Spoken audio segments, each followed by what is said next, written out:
with a transition or anything? Yeah, I think that's a fair comparison. I mean, they push it, they attack. They have really good guards that have quickness and can make shots. They've got a good front line as well. I mean, Flack is really good, and Mooney's really good. Those two guys are special, but they're not the only guys they have. They have a winning program. They understand how to win. They share the ball. They move the ball. They compete, and they have some depth. So they're a team that I have a lot of respect for. See any Nebraska in this team? A little bit. Yeah, I mean, they do their own thing, but there's a couple things that you see that are similar. Yeah. A little undersized in the post. Everyone has seen that for a while. What's the change there? Well, pretty much everybody that they play can go off the dribble, can make shots outside, they can spread the floor. But they got some big guys that they can go to if they want to, play three bigs instead of three guards. What's different about this year going into the NIT and when you guys entered it 4 years ago? I don't see a whole lot of difference. I mean, obviously, everybody in this situation wants to be playing in the other tournament. But when you look at the NIT and the quality of teams that are in it and how it's changed really over the last few years since the NCAA took it over, I mean, there are quality teams across the board. They're conference regular season champions. Everybody's got 20 wins, or they're high major programs that were right there with really good players. And the exposure nationally is very good in terms of television. So there's obviously a tremendous amount of respect there, and it's an opportunity for us to be involved in a national tournament with a chance to win a championship against really good teams. So we're excited about the opportunity. What's your opinion on the experimental rules and how you see that? I've been involved with that a few times before. I think really the only way to figure out if you like a rule is to experiment with it, and, put it into a game and see if it works.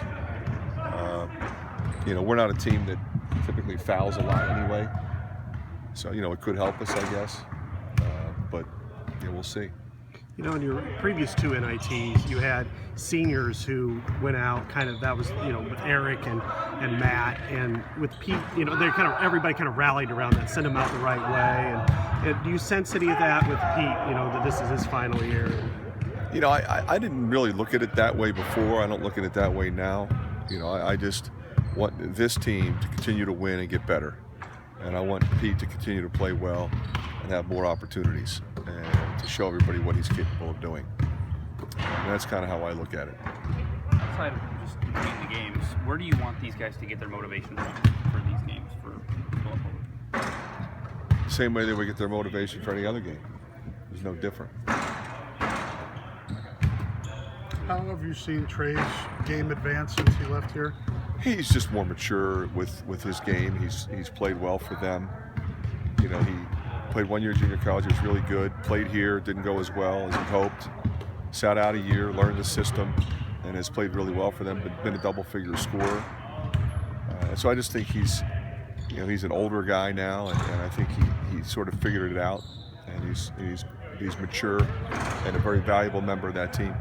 How important was getting a 1 seed and the fact that as long as you guys keep winning, you keep playing here? Oh, I think that's great, but especially because of the way our fans respond to this team and have responded in the past to having NIT games here. But you can't assume anything. We have a really good team coming in here tomorrow. We got to be ready to play them and hopefully continue to play well throughout the tournament. You talked a lot about focusing on yourself and correcting things that you've done yourselves. Is there room for guys to be playing frustrated with themselves for how the Big Ten tournament went? Or are you okay with that if they're trying to correct that? I think anytime you play poorly, you should want to correct it. But even if you play well, sometimes you do things that aren't so good. You want to correct that. If you are playing well, you want to continue to do those things. But ultimately, you want to be connected defensively and you want to play together offensively. If you do that, you have a better chance to win.